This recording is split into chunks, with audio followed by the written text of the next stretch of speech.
اہم خبر ہے، سابق چیئرمین پی ٹی آئی کے کاغذات نامزدگی مسترد کرنے کے خلاف اپیل دائر کر دی گئی ہے۔ این اے 122 سے کاغذات نامزدگی مسترد کرنے کے اقدام کو چیلنج کیا گیا ہے۔ اس بارے میں تفصیلات جانیں گے سما کے نمائندے ارشد علی سے۔ ارشد، درخواست میں کیا موقف اپنایا گیا؟ جی بالکل جو ہے وہ لاہور کے حلقہ این اے 122 سے ریٹرننگ افسر کے فیصلے کے خلاف سابق چیئرمین پی ٹی آئی کے وکلاء نے جو ہے وہ اپیل دائر کر دی ہے۔ لاہور ہائی کورٹ کے اپیلنٹ ٹربیونل میں یہ اپیل دائر کی گئی ہے۔ اس اپیل میں ریٹرننگ افسر کے فیصلے کو چیلنج کیا گیا ہے اور اس اپیل میں یہ موقف اختیار کیا گیا ہے کہ سابق چیئرمین پی ٹی آئی کے کاغذات نامزدگی قانون کے برعکس جو ہے وہ مسترد کیے گئے ہیں۔ اس کے ساتھ ساتھ یہ بھی کہا گیا ہے کہ جو سابق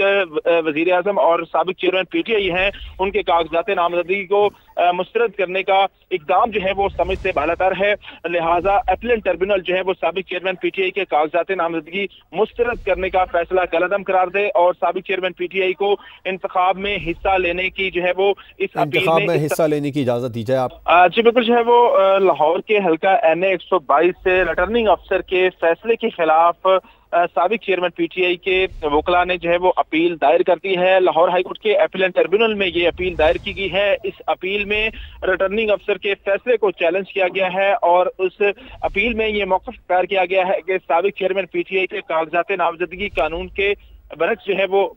مسترد کیے گئے ہیں۔ اس کے ساتھ ساتھ یہ بھی کہا گیا ہے کہ جو سابق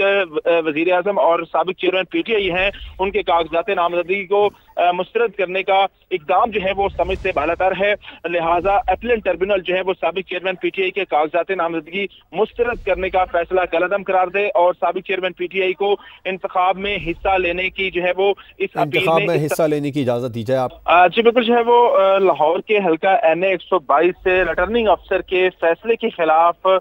سابق چیئرمین پی ٹی آئی کے وکلاء نے جو ہے وہ اپیل دائر کر دی ہے۔ لاہور ہائی کورٹ کے اپیلنٹ ٹربیونل میں یہ اپیل دائر کی گئی ہے۔ اس اپیل میں ریٹرننگ افسر کے فیصلے کو چیلنج کیا گیا ہے اور اس اپیل میں یہ موقف اختیار کیا گیا ہے کہ سابق چیئرمین پی ٹی آئی کے کاغذات نامزدگی قانون کے برعکس جو ہے وہ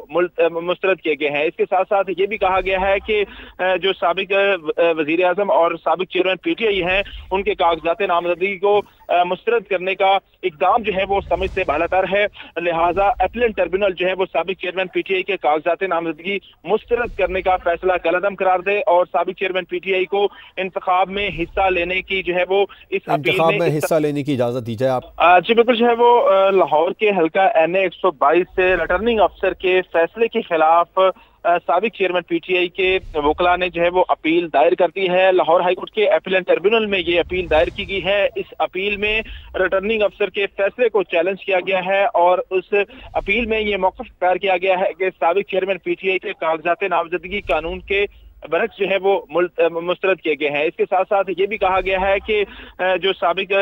وزیر اعظم اور سابق چیئرمین پی ٹی آئی ہیں، ان کے کاغذات نامزدگی کو مسترد کرنے کا اقدام جو ہے وہ سمجھ سے بالاتر ہے، لہٰذا اپیلنٹ ٹربیونل جو ہے وہ سابق چیئرمین پی ٹی آئی کے کاغذات نامزدگی مسترد کرنے کا فیصلہ کالعدم قرار دے اور سابق چیئرمین پی ٹی آئی کو انتخاب میں حصہ لینے کی جو ہے وہ اس انتخاب میں حصہ لینے کی اجازت دیجیے۔ آپ کا شکریہ ارشد، تفصیلات بتانے کے لیے۔